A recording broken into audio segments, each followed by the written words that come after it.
Last வீக்கும் 6 days working. December first வீக்குன்றதுனால அதுவும் 6 டேஸ் ஒர்க்கிங். நடுவில் இன்றைக்கி இருக்கிற ஒரே ஒரு சண்டே, ஒரே ஒரு வீக் ஆஃப். இன்றைக்கி மந்த்லி க்ராசரிஸ்லாம் வாங்கிடலான்னு எல்லாம் பிளான் பண்ணி வச்சுருந்தோம். ஆனால் காலையில் ஏந்திருந்ததுலேருந்தே ரொம்ப லேசியாக ஃபீல் பண்ணிகிட்டு இருந்தேன்.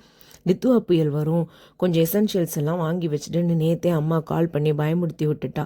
வர்ற வழியிலேயே ஆஃபீஸ்லேருந்து அதெல்லாம் வாங்கிட்டு வீட்டுக்கு வந்துட்டேன். இந்த வீக்கெண்ட் என்னோட மாமியார் இங்கே வந்து இருக்காங்க. அம்மாவும் பிள்ளையும் டீ லவ்வர்ஸ். நானும் டீ குடிப்பேன், பட் எனக்கு இன்றைக்கி பூஸ்ட் குடிக்கணும் அப்படின்னு தோணுச்சு. ஸோ அவங்களுக்கும் செஞ்சு கொடுத்துட்டு நானும் எடுத்துகிட்டு, கிளைமேட் நல்லா இருந்துச்சா அப்படியே மொட்டை மாடியில் போய் பூஸ்ட்டும் குடிச்சு கொஞ்சம் நேரம் ரிலாக்ஸாக பீஸ்ஃபுல்லாக இருக்கலான்னு போனேன்.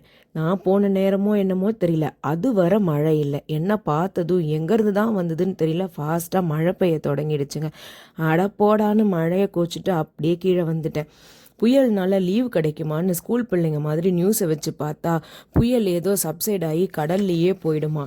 புயல் வரலன்னு சந்தோஷப்படுறதா இல்லை லீவு போச்சேன்னு துக்கப்படுறதான்னு தெரியல.